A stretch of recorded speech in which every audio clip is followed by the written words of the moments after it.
Hari Senin ini Kabinet Merah Putih mulai bekerja.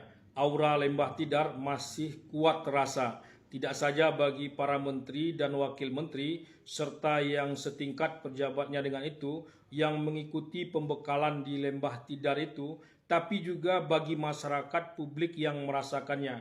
Aura Lembah Tidar benar-benar menjalar sampai jauh. Aura cinta tanah air, aura perjuangan dan nasionalisme. Baru kali ini pula para pemimpin kita berkumpul seperti itu, seperti sebuah pasukan yang berbaris rapi dan terlihat kompak. Mereka seperti akan hadir berdiri di depan kita untuk menyelesaikan masalah-masalah kita, bukan menjadi sebab hadirnya masalah itu sendiri, seperti yang kita rasakan selama ini. Presiden Prabowo Subianto langsung memberi contoh. Di hari pertama di Lembah Tidar itu, beliau hadir paling awal di lapangan, dini hari. Begitu yang kita dapatkan ceritanya. Dikira mungkin Presiden Prabowo akan datang belakangan setelah semua peserta berkumpul seperti biasanya. Ternyata tidak. Beliau datang paling awal dan ikut semua kegiatan olahraga pagi, baris berbaris. Agaknya Presiden Prabowo memang ingin meleburkan diri dengan anggota kabinetnya di Lembah Tidar itu, agar terbentuk tim kerja yang solid. Acara tidak saja buat para menteri, tapi juga buat dirinya sendiri. Yang mengejutkan adalah acara itu tidak sedikit pun menggunakan dana APBN, tapi dana pribadi sang presiden. Luar biasa. Kutipan-kutipan pidato Presiden Prabowo di acara Lembah Tidar itu begitu berisi dan kuat, persis seperti pidato di hadapan anggota MPR DPR pada saat pelantikan dan pidato awal pleno sidang kabinet lalu. Kalau anak buah kepanasan, pemimpin juga harus merasakan kepanasan. Anak buah kesusahan, pemimpin juga harus merasakan kesusahan.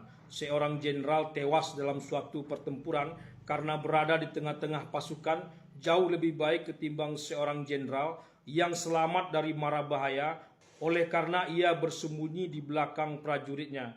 Di Lembah Tidar agaknya Presiden Prabowo ingin meruntuhkan sekat-sekat tak hanya antara sesama anggota kabinetnya termasuk dengan dirinya sendiri, tapi juga antara pemimpin dan rakyatnya.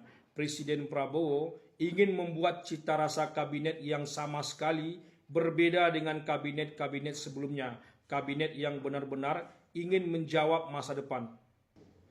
Rasanya tak ada respon negatif baik dari anggota kabinet yang mengikuti program Lembah Tidar itu maupun dari masyarakat yang menyaksikannya. Semua terlihat antusias dan bangga. Masyarakat yang melihat pun bangga dan terharu.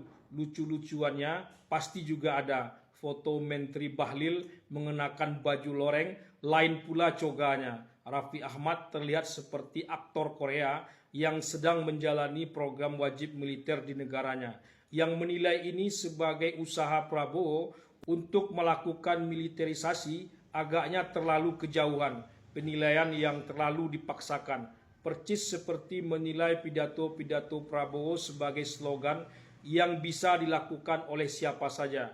Tak mudah berpidato seperti yang dilakukan oleh Prabowo itu kalau tak ada niat yang kuat dari dalam diri seseorang itu.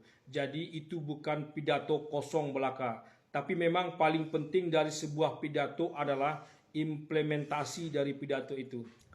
Mestinya kalau sukses program pembekalan Lembah Tidar itu, tak ada satupun menteri dan wakil menteri serta pejabat setingkatnya yang diresapel. Semua sudah memiliki niat yang lurus dan tahu apa yang ingin dicapai Kabinet Merah Putih Prabowo Gibran ini. Hari ini semua akan melesat seperti anak panah yang lepas dari busurnya. Mereka akan bekerja keras, ikhlas dan tuntas. Tak ada waktu yang terbuang percuma. Semua serius dan fokus. Kalaupun nanti ada resapel kabinet, itu bukan karena ada masalah seperti terjerat kasus korupsi dan sebagainya misalnya, melainkan karena hasil yang ingin dicapai lebih daripada itu.